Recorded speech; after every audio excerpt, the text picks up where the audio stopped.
Hello, मैं हूं कुलदीप चौधरी। आप देख रहे हैं KD classes. Welcome to the KD classes. आज हम बात करने वाले एक इंपॉर्टेंट टॉपिक के ऊपर जिसका नाम है प्लेसेंटा। क्या होता है प्लेसेंटा? जो प्लेसेंटा होता है वो एक क्या होता है, Oval and discoid spongy structure होता है। ओवल एंड क्या होता है, Oval and discoid, Oval and discoid spongy structure होती है। शेप कैसी होती है, ओवल और डिस्कोइड, स्पंजी, स्पंज के जैसा होता है। स्पंज बोले तो स्पंज होता है जिसके अंदर, कहने का मतलब इसके अंदर ब्लड एक्यूमुलेट रहता है, ब्लड भरा रहता है। स्पंज स्ट्रक्चर होते हैं यूट्रस के अंदर होता है, जिससे क्या होता है, जो फिटस होता है वो डिराइव्स करता है, प्राप्त करता है नरिशमेंट और ऑक्सीजन। क्या होता है प्लेसेंटा? तो placenta is a oval and discoid spongy structure in the uterus from which foetus derives its nourishment and oxygen. अब बात करते हैं फिटस क्या होता है। किसको बोलेंगे हम फिटस? प्रेगनेंसी के दौरान जो बेबी होता है, कब उसको फिटस बोलते हैं, कब जाइगोट, कब एम्ब्रियो बोलते हैं। तो बात करें हम फर्टिलाइज्ड ओवम की या जाइगोट की। प्रेगनेंसी के अंदर कितने से कितने वीक के बेबी को हम क्या बोलते हैं, जाइगोट बोलेंगे। कितने वीक से कितने वीक तक एम्ब्रियो बोलेंगे। कब से कब लेके हम उसको फिटस बोलेंगे। इसकी बात करें तो जो जाइगोटिक पीरियड होता है, जाइगोट कब तक बोलेंगे? तो जो जाइगोट होता है वो उसको कब स्टार्ट होता है, जाइगोटिक पीरियड कब से स्टार्ट होता है? तो ये स्टार्ट होता है begins from day of fertilisation से लेके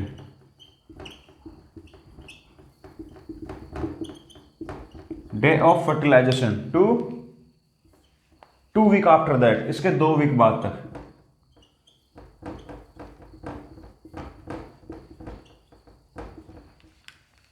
अब हम बात करते हैं कि डे ऑफ फर्टिलाइजेशन से लेकर 2 वीक आफ्टर दैट, ऐसा क्या मतलब हुआ?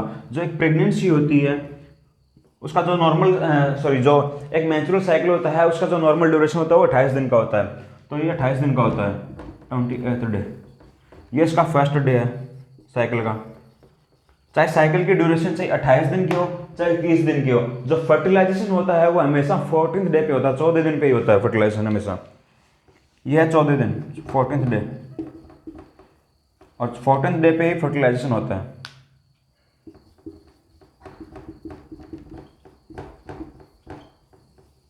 फर्टिलाइजेशन कब होता है? 14th डे पे होता है। तो इसके अंदर जाइगोटिक पीरियड हम किसको बोलेंगे कि बिगिंस होता है। कहां से कहां स्टार्ट होता है? Begins from day of fertilisation. Fertilisation वाला डे कब है? 14 दिन पे। तो 14 दिन से स्टार्ट होता है और 2 वीक आफ्टर दैट, इसके 2 वीक बाद तक। तो 14 दिन से ये लेके 28 दिन, 28 में 14 माइनस किए तो बीच में गैप कितना हो गया? 14 दिन का गैप होगा। और 14 दिन का अगर मैं इसको वीक के अंदर लिखूं तो कितने वीक हो गया? 2 वीक। एक वीक के अंदर 7 दिन होते हैं तो 2 वीक हो गया। तो कहां से जाइगोटिक पीरियड कहां से स्टार्ट होता है? Day of fertilisation, day of fertilisation to 2 week after that. तो 2 वीक हो गए यहां से, 14 दिन से लेकर 28 दिन तक कितने वीक हो गए? 2 वीक हो गए। तो यहां तक की जो प्रेगनेंसी होगी, इस दौरान जो बेबी बनेगा उसको हम क्या बोलते हैं? जाइगोट बोलते हैं। 2 वीक आफ्टर दैट। उसके बारे बाद में हम बात करें कि एम्ब्रियोनिक पीरियड क्या होता है, किसको हम एम्ब्रियो बोलेंगे?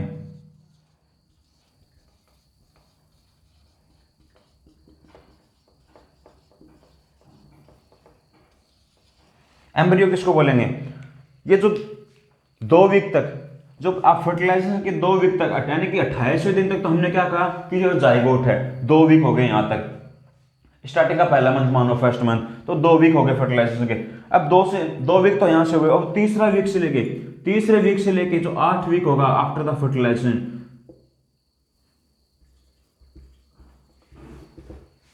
थर्ड वीक आफ्टर फर्टिलाइजेशन से कहां से? 3 वीक आफ्टर फर्टिलाइजेशन से लेके 8 week of fertilisation, 8 week of after the fertilisation तक जो पीरियड होता है उसको हम क्या बोलते हैं कि ये एम्ब्रियो है। फिर ये तो समझ में आएगा।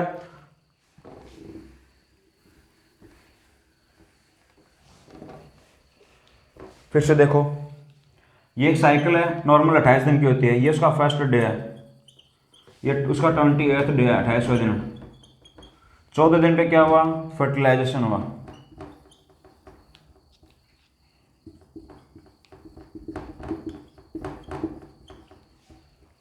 और यहां तक के जो 14 फर्टिलाइजेशन से लेकर 2 वीक आफ्टर तक इसको तो हमने क्या कहा कि जाइगोट है, ये तो जाइगोटिक पीरियड होता है, इसको हमने कहा कि जाइगोट है। और यहाँ से ये जो मिक्स्ड पीरियड वाला था ये मंथ तो चला गया, अब यहाँ से नया मंथ नेक्स्ट मंथ स्टार्ट होता है। तो 3 वीक से लेके 8 week of fertilisation, 8 week after the fertilisation के 8वें वीक तक, 3 वीक से लेके स्टार्ट होता है। 3 वीक बोले तो स्टार्टिंग का पहला महीना, और जो 8 वीक बोले तो एक महीने, एक मंथ के अंदर 4 वीक होते हैं, तो 2 महीने, उसको बोले हम क्या, एम्ब्रियोनिक पीरियड है। तो एम्ब्रियोनिक पीरियड कहां से स्टार्ट होता है, begins from 3 week after the fertilisation.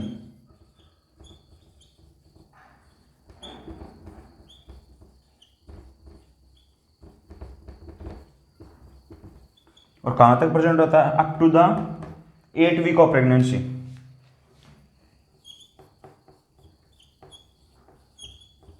Sorry 8 week after fertilisation.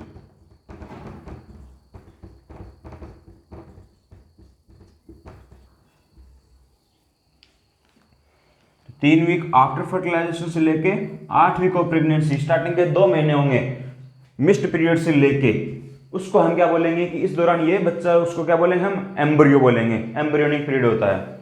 उसके बाद में हम बात करें किसको हम फिटस बोलते हैं, जो फिटस होगा उसको फिटस बोलेंगे हम कब से कब लेके, 9 वीक ऑफ प्रेगनेंसी से लेके 9 वीक आफ्टर द फर्टिलाइजेशन।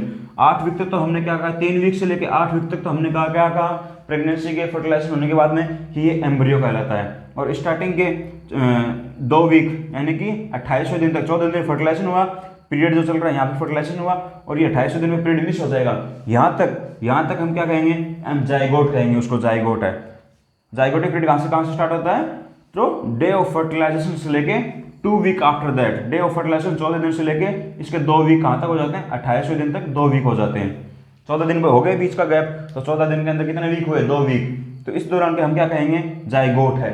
और इसके बाद में 3 वीक, तीसरा वीक स्टार्ट होता है, तीसरे वीक से लेके जो 8वां वीक होगा प्रेगनेंसी का, तीसरा वीक से लेके 8 वीक बोले तो 2 महीने, तो 2 महीने तक को हम क्या कहेंगे कि ये एम्ब्रियो है। उसके बाद में जो 8 वीक खत्म होने के बाद जो 9th वीक स्टार्ट होगा, उस 9 वीक से लेके यहां लिख रहा हूं मैं, 9 वीक से लेके और up till the delivery, 9 week after fertilisation से लेके फर्टिलाइजेशन हो गया 9 वीक बाद में, तो फर्टिलाइजेशन कब हुआ था, 14 दिन, इसके 9 वीक बाद में से लेकर अप टू द डिलीवरी, इस पीरियड को हम क्या कहेंगे, फिटस। ठीक है, इस पीरियड को हम बोलते हैं फिटस है, ये फिटस। फिर से देख लेते हैं एक बार, फर्टिलाइज्ड ओम किसको बोलते हैं, जाइगोट, या जाइगोट बोल दो। जाइगोट किसको बोलते हैं, जाइगोट बोलते हैं हमने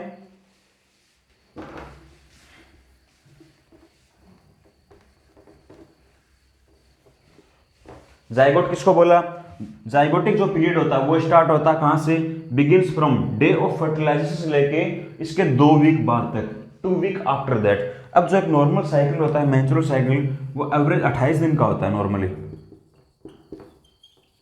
फर्स्ट डे, और ये इसका 28 डे, 28वें दिन। और हमेशा से साइकिल की ड्यूरेशन, मेंस्ट्रुअल साइकिल की ड्यूरेशन चाहे 28 दिन हो, चाहे 30 दिन हो, चाहे ड्यूरेशन कितनी हो, फर्टिलाइजेशन हमेशा 14th डे पे होगा, तो ये उसका 14th डे है।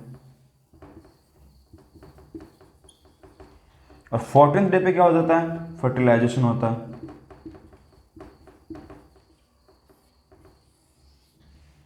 अब 14th डे पे लेके 14 दिन से लेके इसने क्या किया कि day of fertilisation, day of fertilisation कौन सा है, 14 दिन, और से लेके 2 वीक आफ्टर दैट इसके 2 वीक, तो इस 14 से 28 दिन के बीच में कितना गैप हो गया, 14 दिन का, और 14 दिन के अंदर वीक कितने हो गए, 2 वीक हो गए। तो इस जो 2 वीक का गैप है for after the fertilisation, day of fertilisation लेके और आफ्टर 2 वीक, यानी कि मिस्ड पीरियड तक हम क्या बोलेंगे, इसको जाइगोट बोलेंगे। यहाँ पे पीरियड मिस हो जाएगा प्रेगनेंसी का, उसके बाद में फीमेल को पीरियड नहीं आएगा, साइकिल नहीं आएगा, तो यहाँ पे इसको बोलते हैं मिस्ड पीरियड बोलेंगे अपन, तो इसको हम क्या बोलेंगे, जाइगोटिक पीरियड है। अब इसके बाद में तीसरा वीक स्टार्ट हो जाएगा प्रेगनेंसी का, तीसरे वीक से लेके और 8 वीक आफ्टर द फर्टिलाइजेशन से तक हम पीरियड को बोलेंगे क्या, कि इसको उस दौरान हम क्या बोलेंगे, एम्ब्रियो बोलेंगे। एम्ब्रियो। एम्ब्रियोनिक पीरियड कहां से कहां स्टार्ट होता है? Begins from 3 week after the fertilisation, 3 week after the fertilisation से लेके up till the 8 week after the fertilisation. 3 week से स्टार्ट होके और 8 वीक यानी कि 2 महीने तक, फर्टिलाइजेशन के 2 महीने बाद तक, फर्टिलाइजेशन 14 दिन पहले, तो 2 महीने बाद तक 3 वीक से लेके 8 वीक तक जो पीरियड होता है उसको हम क्या बोलते हैं? Embryonic period. इस दौरान जो बच्चा उसको हम क्या बोलते हैं? एम्ब्रियो बोलते हैं। और 8 वीक के बाद में 8 वीक तक तो हम क्या बोलेंगे? एम्ब्रियो। और 9 वीक से स्टार्ट हो जाएगा, 9 वीक आफ्टर फर्टिलाइजेशन से लेके और up till the delivery, delivery तक हम क्या बोलेंगे? फिटस बोलेंगे। तो समझ में आएगा फिटस किसको बोलते हैं? तो फिर से देखते हैं प्लेसेंटा क्या होता है। Placenta is a oval and discoid spongy structure होती है इन द यूट्रस, यूट्रस के अंदर होती है, जिससे क्या होता है? जो फिटस होता है, फिटस कहां से स्टार्ट होता है? किसको बोलते हैं फिटस? तो 9 week of pregnancy after the fertilisation से लेके और up till the delivery, delivery होने तक 9 वीक, फर्टिलाइजेशन के 9 वीक बाद से लेके और डिलीवरी तक हम क्या बोलेंगे बच्चे को? कि फिटस बोलेंगे। उसके बाद में बात करें हम जो डेवलपमेंट कैसा, जो प्लेसेंटा होता है किस किस के आपस में कॉम्बिनेशन से मिलकर, किसके यूनियन से मिलकर बना होता है प्लेसेंटा?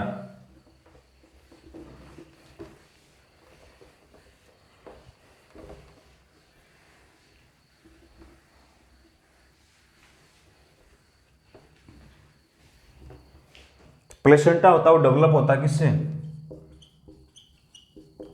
प्लेसेंटा डेवलप फ्रॉम किससे? यूनियन ऑफ, किस किस की यूनियन से? Union of chorionic frondosum and decidua basalis, union of chorionic frondosum and decidua बेसिलिस।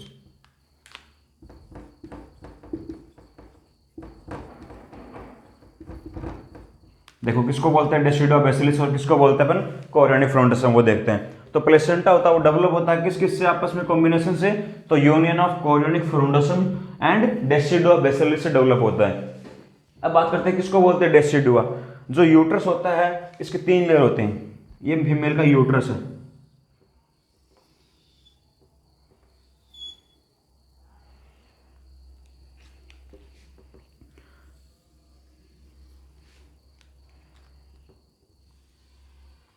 एक यूट्रस होता है उसके अंदर 3 लेयर होती हैं।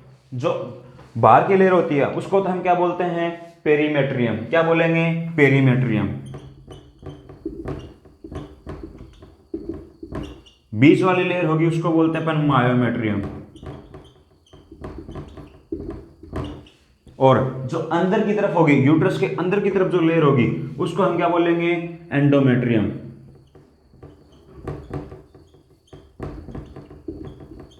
प्रेगनेंसी से पहले हम जो अंदर वाली लेयर होती है इसको क्या बोलते हैं? एंडोमेट्रियम बोलते हैं। लेकिन जैसे फीमेल प्रेग्नेंट हो जाती है, जो प्लेसेंटा होता है ये हार्मोन रिलीज करता है, कौन सा? प्रोजेस्टेरोन। और वो प्रोजेस्टेरोन हार्मोन होता है वो इस एंडोमेट्रियम को चेंज कर देता है किसके अंदर? डेसिडुआ के अंदर। तो कहने का मतलब प्रेगनेंसी से पहले ये एंडोमेट्रियम कहलाती है, लेकिन जैसे फीमेल प्रेग्नेंट हो जाती है उसके बाद में ये एंडोमेट्रियम है ये क्या कहलाएगी? डेसिडुआ कहलाएगी। और इस एंडोमेट्रियम को डेसिडुआ के अंदर चेंज कौन सा हार्मोन करता है? तो वो करता है प्रोजेस्टेरोन हार्मोन।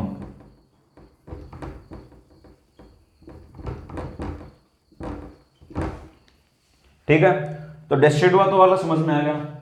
अब बात करते हैं कोरियोनिक फ्रोंडसम का, या फिर से समझाऊं तो ये एक यूट्रस है फीमेल का। एक यूट्रस होता है उसके 3 लेयर से मिलकर बना होता है यूट्रस। किस किस से? बाहर की जो लेयर होती है उसको हम क्या बोलेंगे? पेरीमेट्रियम बोलेंगे। मिडिल जो लेयर होती है उसको हम क्या बोलेंगे? मायोमेट्रियम बोलेंगे। और जो अंदर की तरफ लेयर होती है उसको हम क्या बोलते हैं? एंडोमेट्रियम बोलते हैं। लेकिन एंडोमेट्रियम कब तक बोलेंगे? जब तक फीमेल प्रेग्नेंट ना हो, उससे पहले हम इसको एंडोमेट्रियम बोलेंगे। जैसे फीमेल प्रेग्नेंट हो जाती है, प्रेग्नेंट होने के बाद में जो प्लेसेंटा होता है उसका जो हार्मोन होता है प्रोजेस्टेरोन, वो प्रोजेस्टेरोन क्या करेगा? इस एंडोमेट्रियम को चेंज कर देगा। किसके अंदर चेंज कर देगा? डेसिडुआ के अंदर। तो प्रेगनेंसी के अंदर ये एंडोमेट्रियम है क्या कहलाएगी? डेसिडुआ कहलाएगी। ठीक है, समझ में आ गया। अब हम आगे बात करें कोरियोनिक फ्रोंडसम क्या होता है।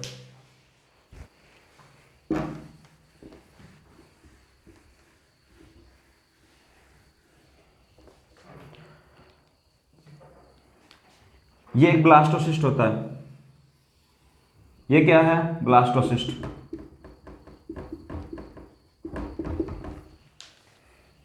सॉरी, फिर से बनाता हूं। ये यूट्रस की एंडोमेट्रियम है। एंडोमेट्रियम को प्रेगनेंसी उदाहरण क्या बोलते हैं हमने? डेसिडुआ बोला, डेसिडुआ बेसिलिस। ठीक है, ये है आपका ब्लास्टोसिस्ट।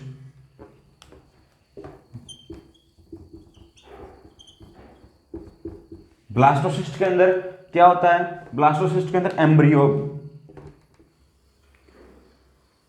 बन रहा होता है,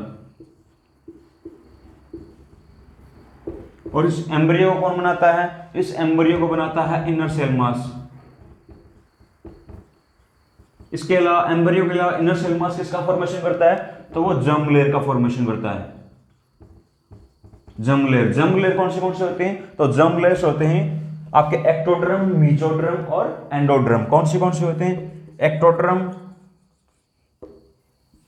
मीजोड्रम और एंडोड्रम। ये 3 लेयर होते हैं जर्म्स लेयर। फिर से देखते हैं, ये डेसिडुआ बेसिलिस है। जो यूट्रस था उसके एंडोमेट्रियम थी, वो चेंज हो गई थी किसके अंदर? डेसिडुआ के अंदर। किसने की थी? प्रोजेस्टेरोन हार्मोन ने की थी। प्रोजेस्टेरोन हार्मोन कहां से आया? जब प्लेसेंटा डेवलप हुआ। प्लेसेंटा का हार्मोन होता है प्रोजेस्टेरोन। मदर का भी होता है, ओवरी रिलीज करती है, लेकिन जो प्रेगनेंसी होती है उसके बाद में प्लेसेंटा होता है, ये रिलीज करता है कौन से हार्मोन? HCG, HPL. कौन से? एक तो एचसीजी करता है, एचपीएल करता है, और एस्ट्रोजन करता है, और प्रोजेस्टेरोन करता है। ये हार्मोन प्रोड्यूस करता है प्लेसेंटा। तो ये प्रोजेस्टेरोन हार्मोन होगा, वो एंडोमेट्रियम को चेंज कर देगा डेसिडुआ के अंदर। तो ये यूट्रस मानो, ये यूट्रस की एंडोमेट्रियम लेयर है। एंडोमेट्रियम चेंज होगी डेसिडुआ बेसिलिस के अंदर। ये ब्लास्टोसिस्ट है। ब्लास्टोसिस्ट के अंदर एम्ब्रियो, फिटस बन रहा है, एम्ब्रियो बन रहा है। और एम्ब्रियो को कौन बनाता है? इनर सेल मास बनाती है। कौन बनाता है? इनर सेल मास बनाती है। और इनर सेल मास एम्ब्रियो के अलावा और किसका निर्माण करती है? तो जर्म लेयर का बनाती है, जर्म्स लेयर। और जर्म लेयर कितनी होती है? 3 होती है। कौन सी होती है? एक्टोड्रम, मीजोड्रम और एंडोड्रम। सॉरी, एक्टोड्रम, मीजोड्रम और एंडोड्रम। उसके बाद में जो ये ब्लास्टोसिस्ट होता है, ब्लास्टोसिस्ट जो होता है उसके बाहर की तरफ एक लेयर प्रेजेंट होती है जिसको हम क्या बोलते हैं? साइटोट्रोफोब्लास्ट।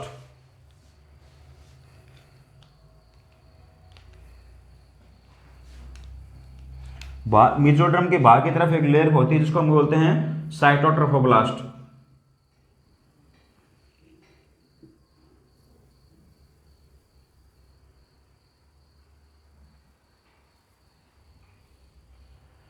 ये होगी साइटोट्रोफोब्लास्ट।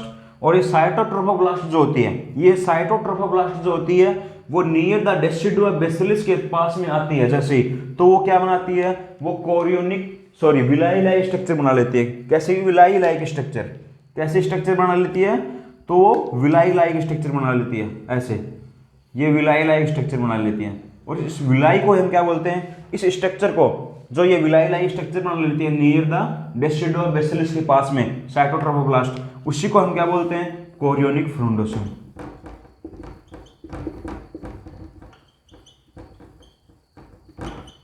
इसी को हमने क्या कहा? कोरियोनिक फ्रूंडोसम। और ये क्या होगी? साइटोट्रोफोब्लास्ट।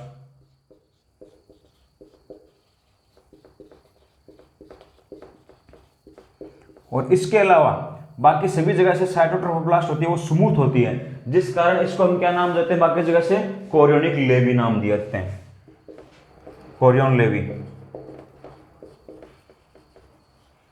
और इस साइटोट्रोफोब्लास्ट के भी बाहर की तरफ एक लेयर होती है जिसको हम बोलते हैं क्या? सिंसियोट्रोफोब्लास्ट।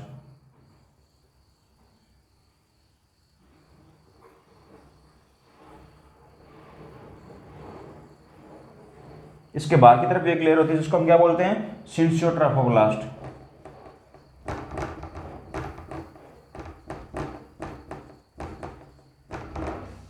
फिर से देखें, ये यूट्रस है। यूट्रस की जो एंडोमेट्रियम थी वो प्रेगनेंसी के अंदर चेंज होगी डेसिडुआ के अंदर। किसने की थी? वो प्रोजेस्टेरोन हार्मोन ने की थी प्लेसेंटा के। चेंज होगी यूट्रस के, सॉरी वो डेसिडुआ के अंदर चेंज होगी। तो ये डेसिडुआ बेसिलिस है, यूट्रस के एंडोमेट्रियम बोल दो। ये क्या है, ये ब्लास्टोसिस्ट है। ब्लास्टोसिस्ट होता है, इसके अंदर एम्ब्रियो बन रहा है। एम्ब्रियो होता है, इसको कौन बनाता है, इसको इनर सेल मास बनाती है। इनर सेल मास एम्ब्रियो के अलावा जर्म सेल बनाती है, जर्म सेल बनाती है। और कौन सी होती हैं, वो होती हैं एक्टोड्रम, मीजोड्रम और एंडोड्रम होती हैं। इसके अलावा जो ये ब्लास्टोसिस्ट होता है, ब्लास्टोसिस्ट के भाग की तरफ दो लेयर होती हैं। जो ब्लास्टोसिस्ट के जस्ट ऊपर जो लेयर होती है वो तो होती है साइटोट्रोफोब्लास्ट, ये है साइटोट्रोफोब्लास्ट। अब ये साइटोट्रोफोब्लास्ट बाकी सभी जगह से स्मूथ होती है, जो जिस जगह से स्मूथ होती है उसको तो हम क्या बोलते हैं, कोरियोनिक लेवी बोलते हैं। और नियर द डेसिडुआ बेसिलिस, डेसिडुआ बेसिलिस के पास में ये आकर क्या हो जाती है, ये विलाई लाई स्ट्रक्चर बना लेती है। किसी कैसे structure, villi, villi like, villi के जैसे, कोरियोनिक विलाई बोलते हैं। कोरियन ये क्या बनाती है, विलाई लाई स्ट्रक्चर बना लेती है, और इसी को हम क्या बोलते हैं, कोरियोनिक फ्रोंडोसोम बोलते हैं। और प्लेसेंटा इन्हीं दोनों से मिलता है, डेवलप होता है। किस किस से, placenta develops from union of chorionic frondosum and decidua basalis, इन्हीं से बनता है। और ये जो डेसिडुआ बेसिलिस और कोरियोनिक फ्रोंडोसोम है, ये पार्ट बनाते हैं। प्लेसेंटा के अंदर भी दो पार्ट होते हैं, डायग्राम बताऊं आपको तो ये देखिए, ये प्लेसेंटा है, ये प्लेसेंटा है। ये प्लेसेंटा के ये जो दिख रही है ये है क्या है, ये अम्बिलिकल कॉर्ड होती है, ये अम्बिलिकल कॉर्ड होती है, ये प्लेसेंटा है। ये प्लेसेंटा का जहाँ पे जिस साइड में अम्बिलिकल कॉर्ड है उसको तो हम क्या बोलेंगे, फिटल सरफेस। और जिस साइड में कुछ भी नहीं है, ये कहाँ से, ये कहाँ पर अटैच रहता है, ये मदर के यूट्रस की जो डेसिडुआ बेसिलिस है यहाँ पे अटैच रहता है। इसको हम क्या बोलेंगे, मैटरनल सरफेस। जिस साइड में अम्बिलिकल कॉर्ड है उसको हम बोलते हैं फिटल सरफेस, फिटस की साइड की। और इसको हम बोलते हैं, जिस साइड में कुछ भी नहीं है उसको हम क्या बोलेंगे, मैटरनल सरफेस, जो मदर की साइड की होती है। तो जो फिटल सरफेस होती है, ये जो फिटल सरफेस होती है ये कौन बनाता है, ये तो कोरियोनिक फ्रोंडोसोम बनाता है। फिटल सरफेस तो अम्बिलिकल कॉर्ड वाली साइड, और जिस साइड में कुछ भी नहीं है, मैटरनल सरफेस बोला, मदर के यूट्रस की तरफ होगी जिसको, ये कौन बनाएगा, ये बनाता है आपका डेसिडुआ बेसिलिस। क्लियर है इतना। अब हम आगे बात करते हैं प्लेसेंटा कब डेवलप होना चालू स्टार्ट होता है और कब कंप्लीट डेवलप हो जाता है। इतना क्लियर है।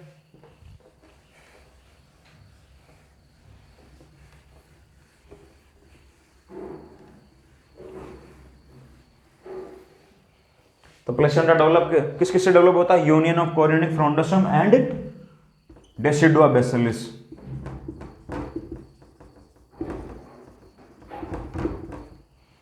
प्लेसेंटा होता है वो डेवलप होना कब स्टार्ट होता है, तो वो 6 वीक पे डेवलप होना स्टार्ट होता है। 6 वीक ऑफ प्रेगनेंसी के ऊपर, प्रेगनेंसी की 6 वीक बोले तो 1.5 महीने के ऊपर डेवलप होना स्टार्ट होता है। और कंप्लीट डेवलप हो जाता है 12 वीक पे, 12 week of pregnancy, 12 week of pregnancy बोले तो 3 महीने के ऊपर कंप्लीट डेवलप हो जाता है प्लेसेंटा। तो प्लेसेंटा स्टार्ट डेवलपिंग कब स्टार्ट होता है, डेवलपिंग करना, डेवलप तो वो 6 week of pregnancy, 6 week of pregnancy के ऊपर बनना चालू होता है प्लेसेंटा। 6 वीक ऑफ प्रेगनेंसी बोले तो 1.5 महीना पे,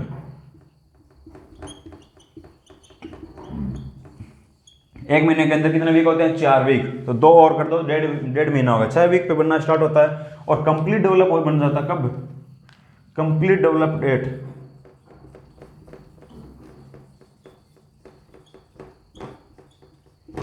कंप्लीट डेवलप बन जाता कब, 12 वीक ऑफ प्रेगनेंसी के ऊपर।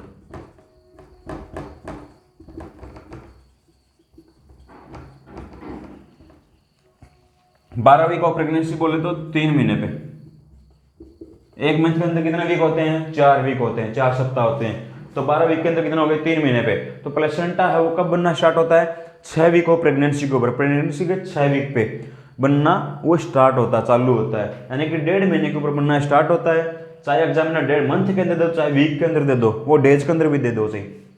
और कंप्लीट कब बन जाता है, पूरा प्लेसेंटा कब बन जाता है, पूरा प्लेसेंटा 12 वीक ऑफ प्रेगनेंसी के 12 वीक पे बन जाता है, यानी कि 3 महीने के ऊपर बन जाता है। जो टोटल ड्यूरेशन की बात करें हम प्रेगनेंसी की टोटल ड्यूरेशन की बात करें तो मंथ के अंदर, तो महीनों के अंदर तो कितनी होती है, इसको मैं क्लियर कर देता हूं।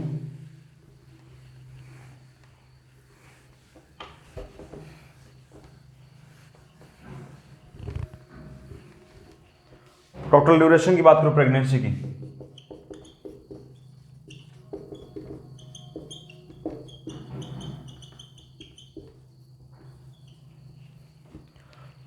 टोटल ड्यूरेशन की मंथ के अंदर बात करूं कितने महीने की होती है, इन मंथ,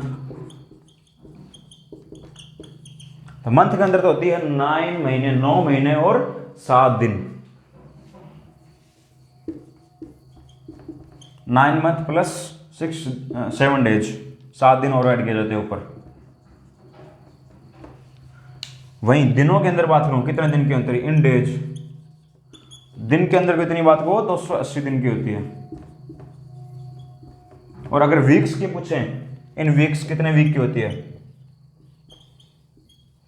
तो वो 40 वीक की होती है।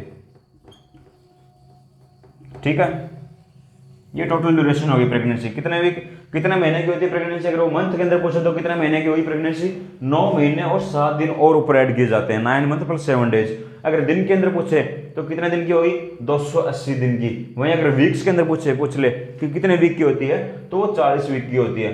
और वहीं प्लेसेंटा कब स्टार्ट हुआ था डेवलप होना, तो प्लेसेंटा स्टार्ट तो होता है डेवलप होना कब, 6 वीक पे, 6 वीक ऑफ प्रेगनेंसी के ऊपर। और कंप्लीट कब बन जाता है, कंप्लीट डेवलप हो जाता है 12 वीक पे। ठीक है, जो प्लेसेंटा होता है इसके अंदर एक स्पेसिफिक सेल प्रेजेंट होते हैं जिसको हम क्या बोलते हैं, हाफ बेवर सेल। लीवर के अंदर कौन सी, कुफर सेल होते हैं। अम्बिलिकल कॉर्ड के अंदर फोल्ड ऑफ होबोकोन होते हैं। उसी प्रकार प्लेसेंटा होता है, इसके अंदर कौन से सेल होते हैं, हाफ बेवर सेल प्रेजेंट होते हैं।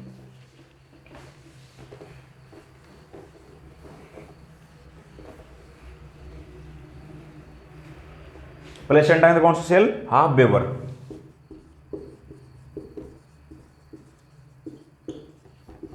हाफ बेवर सेल प्रेजेंट होती है प्लेसेंटा के अंदर, इंपॉर्टेंट है। Hofbauer cell are present in the placenta. अब हम आगे बात करें, प्लेसेंटा होता है, उसके दो सरफेस होते हैं। डायग्राम बना के बताऊं तो ये यूट्रस है, ये यूट्रस है, ये प्लेसेंटा है, ये प्लेसेंटा की अम्बिलिकल कॉर्ड है, ये फिटस बच्चा। ठीक है, यहां पे क्या होनी, विलाई होती, कोरिनिक विलाई।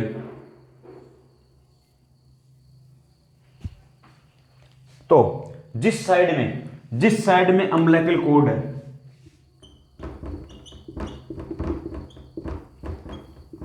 ये अम्बिलिकल कॉर्ड है, ये फिटस है, ये यूट्रस है मदर का ही होगा। और किसका होगा, ये यूट्रस है मदर का। तो देखो ये प्लेसेंटा है, ये कोरिनिक, ये यूट्रस है, ये यूट्रस है, यूट्रस से अटैच हो रहा है प्लेसेंटा। कहां पे होता है, upper part of the body के। यूट्रस के 3 पार्ट होते हैं मेनली, तो कौन से होते हैं, बॉडी, स्थमस और आपके सर्विक्स। तो ये जो बॉडी होती है उसके अपर पार्ट, यानी कि आप upper part of body of uterus बोल दो, सही, अपर यूट्राइन सेगमेंट के अंदर बोल दो, वहां पर अटैच रहता है। तो देखो ये प्लेसेंटा है, ये अम्बिलिकल कॉर्ड है, अम्बिलिकल कॉर्ड, ये फिटस है बच्चा जो है, इससे कनेक्ट हो रहा है। जो ये प्लेसेंटा है, ये जो मदर की जो यूट्रस से कनेक्ट हो रहा है, इस सरफेस को क्या बोलेंगे, जो मदर के साइड में प्लेसेंटा चिपक रहा है यूट्रस से, उसको क्या बोलेंगे, इसको तो हम बोलेंगे मैटरनल सरफेस। और जिस साइड में बच्चा कनेक्ट है, अम्बिलिकल कॉर्ड प्रेजेंट है जिस साइड में, उस साइड को हम क्या बोलेंगे, फीटल सरफेस बोलेंगे। इसको हम क्या बोलेंगे, फीटल सरफेस।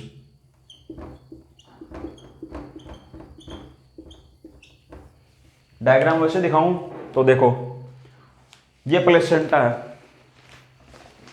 ये क्या है, ये प्लेसेंटा है, ये प्लेसेंटा है। प्लेसेंटा के ये क्या अटैच हो रही है, ये अम्बिलिकल कॉर्ड अटैच हो रही है। क्या अटैच हो रही है, अम्बिलिकल कॉर्ड अटैच हो रही है। ये देखो अम्बिलिकल कॉर्ड अटैच हो रही है। जिस साइड में अम्बिलिकल कॉर्ड है वो तो क्या है, फिटल सरफेस। फिटल सरफेस बोले तो जिस साइड में फिटस कनेक्ट रहता है।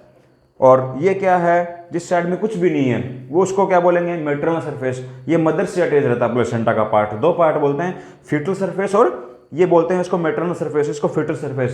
फिटल सरफेस को याद करने के लिए एक चीज याद रख लो कि जिस साइड में अम्बिलिकल कॉर्ड प्रेजेंट होती है वो तो कहलाएगा फिटल सरफेस, जिस साइड में कुछ भी नहीं प्रेजेंट होता वो कहलाएगा मैटरनल सरफेस। जो मैटरनल सरफेस का मतलब मदर से अटैच रहता है, मदर्स के यूट्रस से चिपका रहता है प्लेसेंटा का पार्ट। और जिस साइड में फिटस अटैच रहता है, जिस साइड में फिटस अटैच रहता है उसको क्या बोलेंगे, फिटल सरफेस। इतना क्लियर है?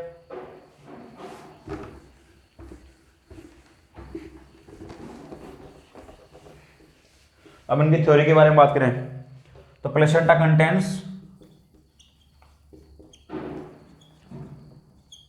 कंसिस्ट ऑफ टू सरफेस से मिलकर बना होता है। कौन से से? फिटल सरफेस से और मैटरनल सरफेस से। फिटल सरफेस किसको कहा? जिस साइड में अम्बिलिकल कॉर्ड, ये यूट्रस है, ये अम्बिलिकल, जिस साइड में अम्बिलिकल कॉर्ड प्रेजेंट होता है, जिस साइड में अम्बिलिकल, ये फिटस है, जिस साइड में अम्बिलिकल कॉर्ड प्रेजेंट होता है प्लेसेंटा के, उस साइड को हम क्या बोलते हैं, फिटल सरफेस। और जिस साइड में मदर के यूट्रस के साइड में जो प्लेसेंटा होता है, पार्ट होता है, उसको क्या बोलेंगे, मैटरनल सरफेस, यानी कि मदर से अटैच रहने वाला पार्ट। और जो फिटस से अटैच रहता है उसको बोलते हैं फिटल सरफेस। बात करें हम पहले फिटल सरफेस के बारे में।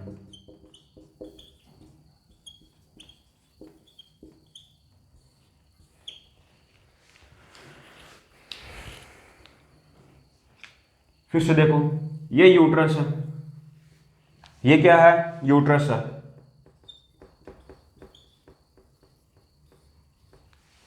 यहां पे अपर पार्ट ऑफ बॉडी है, यहां पे प्लेसेंटा अटैच है, ये प्लेसेंटा की अम्बिलिकल कॉर्ड है और ये फिटस है। इनमें अंदर की तरफ कौन सा है? देखो, ये तो आउटर साइड होगी मदर की तरफ, बाहर की तरफ यूट्रस की। ये तो क्या होगी, आउटर साइड, ये मदर का अब्डोमेन है, ये तो होगी आउटर साइड। और जो फिटल सरफेस होता है, फिटल सरफेस यानी कि जिस साइड में अम्बिलिकल कॉर्ड प्रेजेंट होती है, अम्बिलिकल कॉर्ड प्रेजेंट होती है, वो किस साइड में है, वो इंटरनली है, यूट्रस के इंटरनली है, अंदर की तरफ होता है। ठीक है, समझ में है? तो जो फिटल सरफेस होता है वो अंदर की तरफ होता है, it lies internally.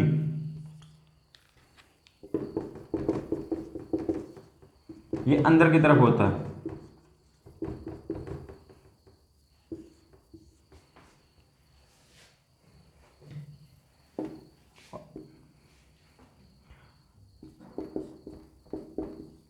It is lined bye, cover रहता है किससे, it is lined bye amniotic epithelium से।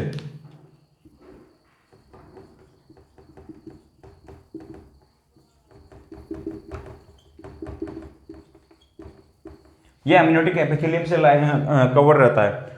और आगे बात करें, जो अम्बिलिकल वेसल्स होते हैं beneath the amnion, sorry, it is lined by, किससे कवर रहता है, it is lined by smooth and glistening अम्नियोन।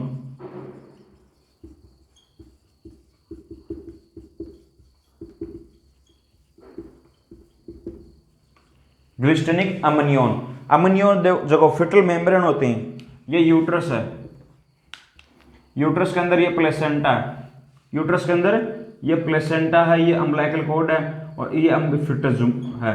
अब यहाँ पे यूट्रस के अंदर क्या होता है, अम्नियोटिक फ्लूइड भी भरा रहता है इसको प्रोटेक्शन प्रोवाइड करने के लिए बच्चे को। तो ये उसको अम्नियोटिक फ्लूइड किसके अंदर रहता है, अम्नियोटिक शेक, फिटल मेम्ब्रेन, और उसको कवर करती है फिटल मेम्ब्रेन, फिटल मेम्ब्रेन या फिर अम्नियोटिक मेम्ब्रेन। जो फिटल मेम्ब्रेन होती है इसकी दो लेयर होती हैं। फिटल मेम्ब्रेन की कितनी लेयर होती हैं, दो लेयर होती हैं। आउटर लेयर को तो हम क्या बोलते हैं, ये फिटल मेम्ब्रेन है, और फिटल मेम्ब्रेन होती है इसके दो लेयर होती हैं। बाहर वाली लेयर को तो बोलेंगे हम कोरियन, और जो इसके अंदर की तरफ जो लेयर होती है,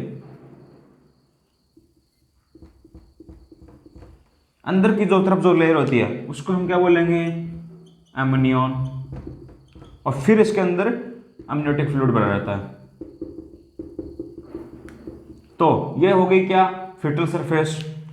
ये क्या होगा, इसको हमने क्या बोला, फिटल सरफेस है। जिस साइड में अम्बिलिकल कॉर्ड अटैच है। तो फिटल सरफेस है किससे कवर्ड हो गई, ये आपकी फिटल मेम्ब्रेन की इनर लेयर हो गई, जो कौन सी है, एमनियन, उससे कवर रहती है। तो it is lined by smooth होता है एमनियन और ग्लिस्टरिंग चमकदार होता है, स्मूथ एंड ग्लिस्टरिंग एमनियन से कवर रहती है। और बिनेथ द एमनियन, सॉरी, इससे कवर रहता है ये।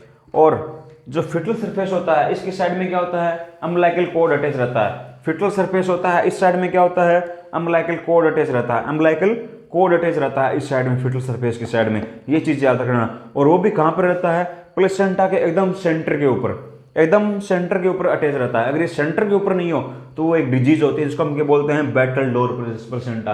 किस नाम से जानते हैं, बैटल डोर प्लेसेंटा। प्लेसेंटा की डिजीज होती है जिसके अंदर क्या होता है, जो प्लेसेंटा होता है, अम्बिलिकल कॉर्ड होती है वो अटैच रहती है मार्जिन के ऊपर, किनारे के ऊपर प्लेसेंटा के। तो प्लेसेंटा होता है वो अटैच रहता है सेंटर के ऊपर बिल्कुल, और किस साइड में, फिटल सरफेस की साइड में। तो ये चीज इनको डिफ्रेंशिएट करती है। तो फिटल सरफेस की साइड में क्या होगा, अम्बिलिकल कॉर्ड अटैच रहता है, umbilical cord is attached, umbilical cord is attached, और वो भी कहां पे, सेंटर के ऊपर, at its center, at its center. यानी कि ये यूट्रस है, ठीक है, ये यूट्रस के अंदर प्लेसेंटा है, और प्लेसेंटा के, ये प्लेसेंटा है, ये इसका मेटरनल सरफेस जो मदर के यूट्रस की तरफ चिपका होता है प्लेसेंटा, और जिस साइड में फिटस रहता है, ये फिटस है, जिस साइड में फिटस रहता है उस साइड को बोलते हैं अपन, क्या बोलते हैं, फिटल सरफेस। और जो अम्बिलिकल कॉर्ड होगा ये प्लेसेंटा के बिल्कुल सेंटर में होगा, प्लेसेंटा के बिल्कुल सेंटर में होगा।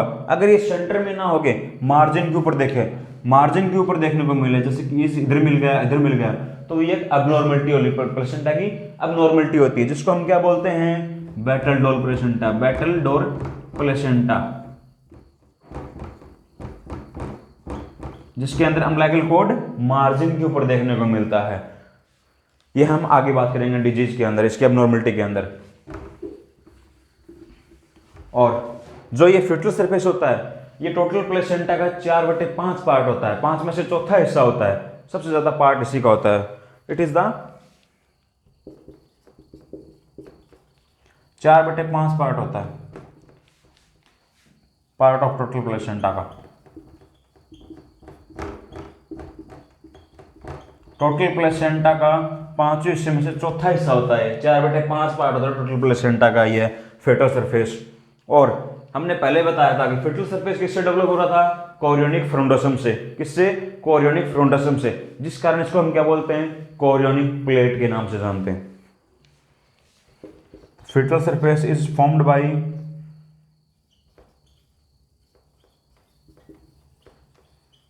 किससे बनता है, कोरियोनिक फ्रोंडोसम से।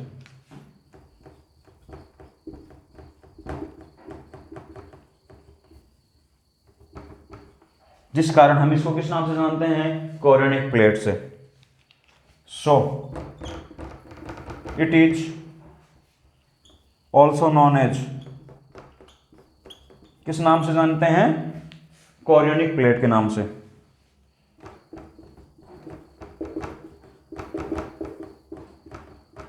दो बताया था, कोरियोनिक फ्रोंडोसम से फिटल सरफेस डेवलप होता है, इस कारण से हम इसको क्या बोलेंगे, कोरियोनिक का कोरियोनिक ले लो, कोरियोनिक प्लेट। और जो डेसिडुआ, जो मेटरनल सरफेस होता है वो डेवलप होता है, किससे डेवलप होता है, वो डेवलप होता है आपका डेसिडुआ, सॉरी, जो मेटरनल सरफेस होता है वो डेवलप होता था कि वो डेसिडुआ बेसिलस से डेवलप होता है मेटरनल सरफेस, जिस कारण से उसको हम बोलेंगे बेसिल प्लेट, ये याद रखना। फिर से देखते हैं फिटल सरफेस। फिटल सरफेस होता है ये अंदर की तरफ होता है यूट्रस के, और जो फिटल सरफेस होता है वो हमने बताया था कि ये फिटल सरफेस है और इसके अंदर एमनियोटिक सेव रहता है, उसको प्रोटेक्ट करने के लिए क्या रहता है, फिटल मेम्ब्रेन या फिर एमनियोटिक मेम्ब्रेन होती है। जो ये एमनियोटिक मेम्ब्रेन होती है इसकी दो लेयर होती हैं, एक तो होती है कोरियन, एक होता है एमनियन। कोरियन आउटर लेयर होती है, एमनियन अंदर की तरफ लेयर रहती है। इसके अंदर एमनियोटिक फ्लूइड भरा रहता है, और ये एमनियोटिक फ्लूइड देखो ये कोरियन अटैच में है इसके, तो ये कोरियन कवर रहती है इसके फिटस के बाहर की तरफ, फिटल सरफेस की तरफ। तो इट इज लाइज इंटरनली अंदर की तरफ रहती है। It is lined by smooth and glistening amnion, चमकदार एमनियन से। और फिटल सरफेस होता है इस साइड में क्या प्रेजेंट होता है, अम्बिलिकल कॉर्ड प्रेजेंट होता है, अम्बिलिकल कॉर्ड प्रेजेंट होता है फिटल सरफेस की साइड में। वहीं ये क्या होता है टोटल प्लेसेंटा का, जो ये फिटल सरफेस होता है ये टोटल प्लेसेंटा का 4/5 पार्ट होता है। ये देखो पीछे की तरफ जो रेड रेड दिखाई दे रहा है ये तो मेटरनल सरफेस, ये रहा मेटरनल सरफेस, ये क्या है फिटल सरफेस जिस साइड में अम्बिलिकल कॉर्ड प्रेजेंट है। वहीं फिटल सरफेस होता है वो किससे मिलकर बना होता है, कोरियोनिक फ्रोंडसम से, कोरियोनिक फ्रोंडसम से मिलकर बना होता है, जिस कारण से हम किसको नाम, इसको दूसरा नाम किस जानते हैं, कोरियोनिक प्लेट के नाम से जानते हैं, also known as chorionic plate. अब हम बात करते हैं मेटरनल सरफेस की। मेटरनल सरफेस जो की है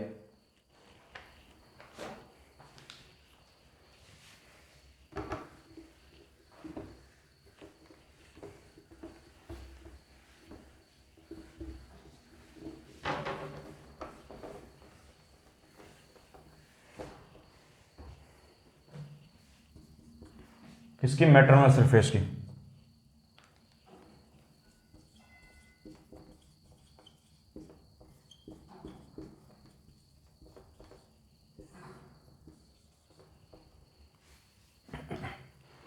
अब देखो जो ये मेटरनल सरफेस होता है, मेटरनल सरफेस कहां पे बताया था मैंने, ये यूट्रस है, ये क्या है यूट्रस है, यूट्रस के अंदर ये प्लेसेंटा है, ये अम्बिलिकल कॉर्ड है, ये फिटस है। तो ये इससे यूट्रस की तरफ जो पार्ट है प्लेसेंटा का उसको तो हम बोलेंगे मेटरनल सरफेस, मदर के यूट्रस की तरफ इसको हम बोलेंगे मेटरनल सरफेस, इसको हम बोलेंगे जो फिटस की तरफ पार्ट है जो अम्बिलिकल कॉर्ड है जिस साइड में उसको हम बोलेंगे फिटल सरफेस। तो ये क्या है, ये तो अंदर की तरफ रह रही थी यूट्रस के, ये बाहर की तरफ होते हैं मेटरनल एस्पेक्ट मदर की साइड में।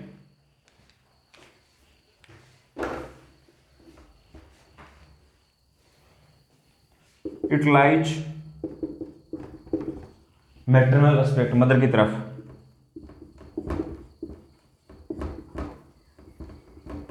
या फिर आउटर बाहर की तरफ होती है। जो मैटरनल फिटल सरफेस था वो तो क्या होता है 4/5 पार्ट होता है टोटल प्लेसेंटा का, 5 में चौथा हिस्सा था। लेकिन जो मैटरनल सरफेस है वो 1/5 पार्ट है टोटल प्लेसेंटा का। इट इज 1/5 पार्ट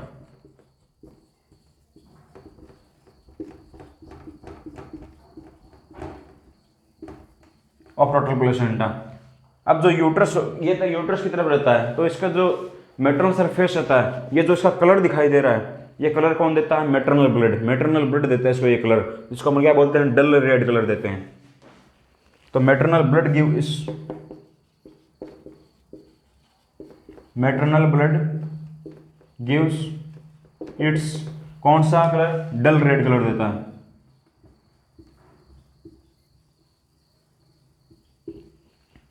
और फिटल सरफेस तो डेवलप हो रहा था कोरियोनिक फ्रोंडसम्स के द्वारा, जिस कारण से हम उसको क्या बोल रहे थे, कोरियोनिक प्लेट बोल रहे थे। वहीं जो मेटरनल सरफेस होगा वो डेवलप होता था किससे, डेसिडुआ बेसिलिस से, किससे, डेसिडुआ बेसिलिस, जिस कारण से हम इसको किस नाम से जानते हैं, बेसल प्लेट के नाम से भी जानते हैं, याद रखना। तो maternal surface is formed by, किससे बनता है, maternal surface is formed by decidua basalis से।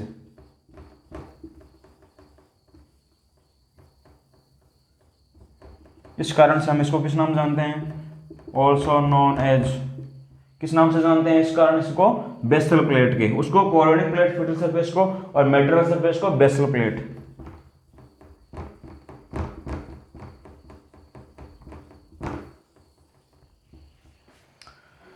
इतना समझ में आएगा। अब हम आगे बात करते हैं, फिर से देख तो मेटरनल सरफेस होता है ये कहां पर रहता है, ये मदर की साइड में रहता है, मेटरनल एस्पेक्ट की तरफ रहता है। जो फिटल सरफेस था वो तो कितना था, 4/5 पार्ट था टोटल प्लेसेंटा का, जबकि जो मेटरनल सरफेस होता है वो 1/5 पार्ट है टोटल प्लेसेंटा का। लार्जेस्ट पार्ट कौन सा होता है, फिटल सरफेस होता है। वहीं बात करें जो इसका जो मेटरनल ब्लड होता है, मदर का जो ब्लड आता है यूट्रस के अंदर यूट्राइन आर्टरी के द्वारा, वो ब्लड इसको कौन सा कलर देता है, डल रेड कलर प्रोवाइड करता है। और मेटरनल सरफेस होता है वो किससे बनता है, maternal surface is formed by decidua basalis से, जबकि फिटल सरफेस कोरियोनिक फ्रोंडसम से, और मेटरनल सरफेस डेसिडुआ बेसिलिस से, जिस कारण इसको हम क्या बोलते हैं, बेसल प्लेट। वहीं फिटल सरफेस को क्या बोल रहे थे, कोरियोनिक प्लेट बोल रहे थे। इसके बाद में देखते हैं जो आप देख रहे हैं मदर के सरफेस की तरफ, मैटरनल सरफेस की तरफ ये जो greyish spot, green green colour के स्पॉट देखने को मिल रहे हैं, ये जो ग्रीन ग्रीन कलर के स्पॉट देखने को मिल रहे हैं, ये किस कारण से देखने को मिल रहे हैं? कैल्शियम के डिपोजिशन के कारण। यहाँ पे कैल्शियम जमा होने के कारण दिखाई दे रहा है। मैं ऊपर लिख रहा हूं,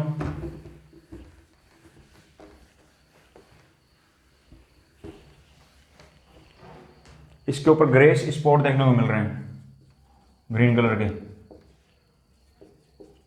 grace spots are scene.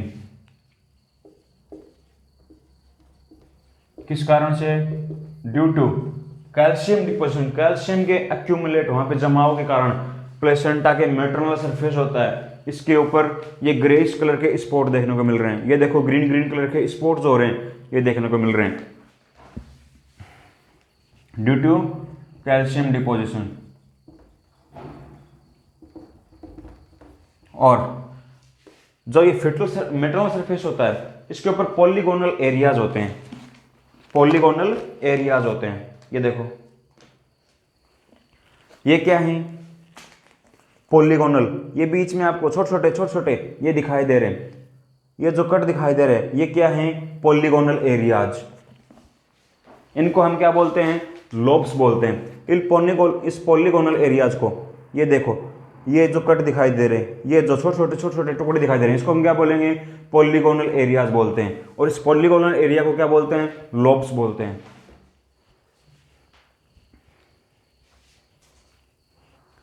Diagram से दिखाऊं तो ये प्लेसेंटा का मैटरनल सरफेस है, ये उसका फिटल सरफेस है। इस साइड में क्या है? ये अम्बिलिकल कॉर्ड है, यहाँ पे कोरियोनिक विलाई है। और जो फिटल ये मैटरनल ये फिटल सरफेस इस साइड में क्या है? अम्बिलिकल कॉर्ड प्रेजेंट है, और आगे फिटस होता है इस अम्बिलिकल कॉर्ड से। ये मैटरनल सरफेस है, ये कोरियोनिक विलाई है जो ठीक है। ये क्या है? ये मैटरनल सरफेस है। इस मैटरनल सरफेस के ऊपर क्या होते हैं? पॉलीगोनल एरियाज होते हैं, ऐसे ये देखने को मिलते हैं। इनको बोलते हैं अपन क्या? Polygonal areas. इनको हम क्या बोलेंगे? Polygonal areas. और इन पॉलीगोनल एरिया को क्या बोलते हैं अपन? इन पॉलीगोनल एरिया को हम बोलते हैं क्या? लोब्स। इनको हम क्या बोलते हैं? लोब्स बोलते हैं। और ये लोब्स होंगे, ये आगे डिवाइड होते हैं किसके अंदर? लोब्यूल्स या फिर कोटिलोडन के अंदर। ये आगे डिवाइड होंगे किसके अंदर? लोब्यूल्स या फिर कोटिलोडन के अंदर। और इन्हीं लोब्यूल्स या फिर कोटिलोडन होते हैं, ये क्या होते हैं? ये फंक्शनल यूनिट होते हैं प्लेसेंटा के। फंक्शनल यूनिट प्लेसेंटा पूछे तो क्या हो गए? कोटिलोडन या फिर लोब्यूल्स। ये क्या होते हैं? Functional unit.